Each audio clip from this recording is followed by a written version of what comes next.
Halo Sobat SDA, balik lagi di podcast Air, mengelola air untuk negeri. Persembahan spesial dari Direktorat Jenderal Sumber Daya Air Kementerian PUPR bersama saya Gugun. Dan saya Nisha. Yeay. Nah Gun, ngomong-ngomong nih soal mengelola air, ini adalah bukan pekerjaan yang mudah loh. Tentunya karena air adalah sumber kehidupan. Betul. Jadi tidak mudah kan Nisha.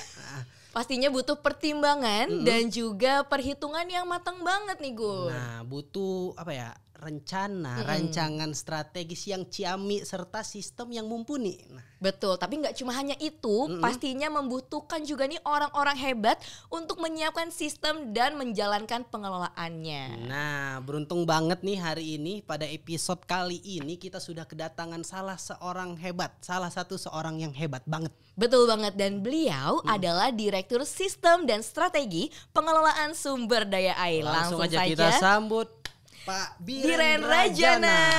Yeay, halo Pak. Halo. Selamat datang Pak di podcast Air. Terima kasih. Bagaimana Bapak kabarnya hari ini? Alhamdulillah baik. Alhamdulillah baik ya. Ini pertama kali Bapak ke podcast ini Pak? Ya, pertama Gimana kali. Pak? Bagus. bagus, Pernah kesini nyaman tapi itu ya. rekaman baru hari ini. Baru kali ini Pak? Iya, itu rekamannya. Soal rencana strategis Pak. Nah, apa sih sebenarnya sasaran utama dari rencana strategis Ditjen SDA di periode 2020 sampai 2024 tahun depan berarti ya Pak? Ya, jadi ini kan udah tahun ke berapa? 20, 21, 22 ya, tahun ketiga. Tahun ketiga 2000. Oke, jadi sahabat SDA semuanya, Renstra ini diturunkan dari RPJMN ya, Rencana Pembangunan Jangka Menengah, sebagaimana diatur di Peraturan Presiden Nomor 18 Tahun 2020 tentang RPJMN gitu. Oke. Nah, ada banyak kegiatan kita ya di dalam Renstra kita ya. Antara lain kalau ini coba saya lihat catatan ya. Ini ada bendungan ya. Bendungan 61 buah. 61 buah Pak. Dari 2015 sebenarnya sampai 2024 nanti gitu. Tapi memang sebagian kita bisa selesaikan sampai akhir Renstra ini ya, dan sebagian memang masih akan lanjut ke periode berikutnya. Oke. Kemudian untuk irigasi. Ya. Irigasi ini juga salah satu dari sumber ketahanan pangan kita ya. Itu ada rehabnya ya. Jadi irigasi yang sudah ada kita rehab. Itu targetnya lebih kurang 2 juta hektar. 2 juta hektar. 2 juta hektar ini sebenarnya bukan hanya kewenangan pemerintah pusat, tapi juga pemerintah daerah ya, provinsi dan kabupaten kota. Jadi 2 juta itu gabungan dari semuanya. Masih irigasi ini kita juga membangun baru irigasi. Wah, jadi nggak cuma direhab tapi ada yang dibangun baru. Jadi yang sudah kondisinya kurang baik kita rehab, yang ada potensi kita bangun yang baru. Itu 500.000 hektar. 500.000 hektar ini juga kewenangan dari pemerintah pusat dan pemerintah daerah. Ya, tadi sudah bendungan, irigasi. Berikutnya ke air baku ya. Air baku itu kita targetnya adalah penyediaan sebanyak 50 meter kubik per detik ya. 50 meter kubik per detik. Iya. Bayangin aja ada Kira-kira? Per detik ya soalnya ya. Ada bak 1 meter 1 meter 1 meter kalikan 50 Tapi 1 detik. setiap detiknya gitu ya. Tapi itu kan tersebar ya se-Indonesia. Itu yang air baku. Baik. Selanjutnya Pak. Yang keempat. Yang keempat apa ini? Banjir ya. Jadi banjir kita juga tahu banyak masalah ya banjir itu. Jadi kita di target Renstra ini 1971 km. 1900 Dari Sabang sampai Merauke ya. Wah, luar biasa. Gitu. Kemudian untuk pengaman pantai ya, kita kan juga negara yang pantainya cukup panjang ya. Pak. Iya.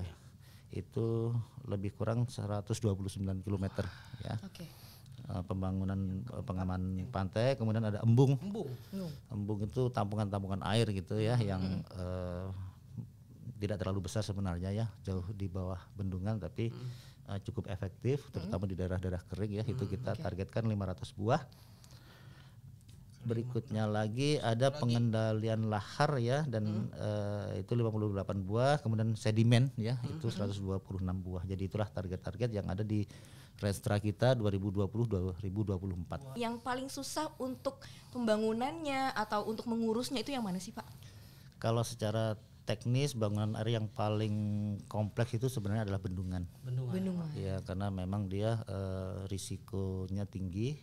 Kemudian juga membutuhkan lahan yang juga cukup besar ya gitu. Teknis saja sudah paling inilah kalau bendungan itu yang paling tinggi ya teknisnya. Tapi kan dari 2020 sampai 2024 dan sekarang nih dari 2023 awal. Mungkin update terakhir di 2022 kira-kira capaiannya apa nih Pak hingga tahun 2022 atau kalau bisa paling update sekarang gitu. Yang terbarunya gitu ya Pak. Jadi sampai akhir tahun lalu ya 2020 2022 sampai Desember lah itu dan update progress untuk bendungan tadi kan 61 kita bangun 61 dari total 2015 sampai sekarang ya itu ada 38 bendungan yang sudah selesai. Tapi Pak Gugun kepo, tapi mungkin nggak cuma Gugun, sahabat SDA mungkin juga kepo. Ada nggak sih Pak cerita-cerita mungkin dalam proses pencapaian ini, ada nggak kayak cerita-cerita unik atau dalam proses pencapaian Renstra tadi itu Pak? Memang ini sih kalau masalah di lapangan itu kan kita agak uniknya SDA itu dibanding dengan unit organisasi lain ya. Wilayah kerja kita itu bukan wilayah administrasi. Jadi bukan provinsi gitu ya, melainkan wilayah sungai. Jadi wilayah kerjanya adalah wilayah sungai itu tidak mengenal batas administrasi kan air ngalir ya dari hulu ke hilir mau lewat mana saja terserah dia kan ya gitu secara alami secara gravitasi. Kalau dari Bapak sendiri nih mungkin ada harapan pribadi atau mungkin bersama teman-teman yang lain untuk Renstranya sendiri kira-kira ada nggak Pak? Ya tentunya kita harapkan Renstra bisa kita capai. Namun itu kan didukung dengan kesiapan ya. Kesiapan ini kan tidak hanya oleh Dijen SDA gitu ya, tetapi juga dengan stakeholder yang lain ya. Tadi saya akan sampaikan di dalam setiap wilayah sungai itu ada kegiatan-kegiatan kita di mana di dalam setiap wilayah sungai itu juga stakeholdernya nggak ada, tidak hanya SDA atau PUPR ya, kita banyak stakeholders yang lain lah termasuk kementerian lembaga yang lain, pemerintah daerah, masyarakat sendiri ya, pemakai airnya gitu. Nah itu tentunya kita sangat mengharapkan bahwa itu juga didukung oleh semua stakeholder. Kemudian tentu kita juga harapkan bahwa keberlanjutan pengelolaan sumber daya air ini bisa kita wujudkan gitu. Jadi peran masyarakat terutama itu sangatlah penting gitu di sini.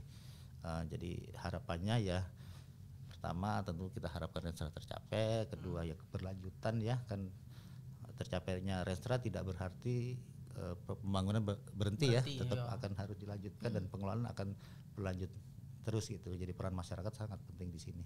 Oke. Nah Pak, kita juga penasaran banget nih terkait pencapaian pengendalian banjir itu sudah sampai mana sih Pak? Ya, jadi kalau di Renstra kan tadi totalnya 1971 kilo. Ya, ini sampai akhir tahun lalu lebih kurang 25% lah yang sudah kita capai ya. Alhamdulillah. Sehingga masih ada 75% lah, kita perlu memang upaya lebih keras lagi nanti sampai tahun depan sehingga itu bisa kita capai. Semuanya ya. Kalau tadi udah ngebahas seputar pengendalian banjir, sebagai orang yang penyuka pantai ini kan saya anak-anak pantai banget nih Pak. Kalau di pengamanan pantai nih Pak, kira-kira capaiannya seperti apa Pak? Apa emang pantai itu harus diamanin ya Pak? Ya, jadi gini, kalau dari target dulu ya itu targetnya 129 kilo ya. Juga baru tercapai lebih kurang 25% ya. Jadi kalau pengendalian banjir dan pantai ini kan 2.100 kilo totalnya ya, banjirnya 1.171 kilo, pantainya 129 kilometer, totalnya 2.100. Yang sudah kita capai itu 520,78 kilometer atau 25% gitu kira-kira. 25% juga ya. Jadi pengamanan pantai juga teman-teman dari Ditjen SDA turut serta ya Pak? Ya, jadi gini, kalau untuk pengamanan pantai pengaturannya sama dengan wilayah sungai. Jadi di mana kewenangan pemerintah pusat dalam mengelola wilayah sungai itu pengamanan pantainya juga. Tapi kita tidak mengelola pantai, kita hanya membangun bangunan pengaman pantai. Itu yang perlu digarisbawahi ya Pak. Kewenangan kami hanya membangun bangunan pengaman pantai dan itu ya terutama pantai-pantai yang ada erosi abrasinya gitu.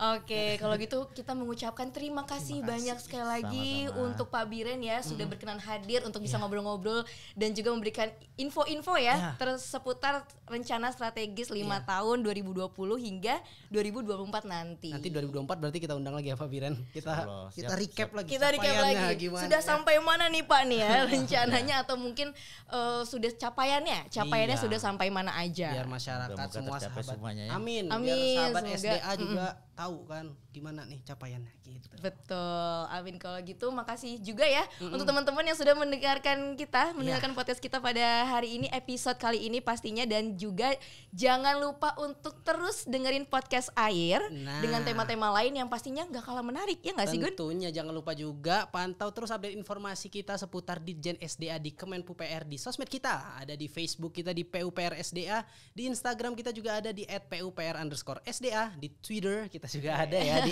@PUPR_SDA. Tentunya nih di channel yang lagi sahabat SDA tonton ini di PUPR_SDA. Dan juga kita punya website di sda.pu.go.id. Kalau gitu saya Gugun pamit.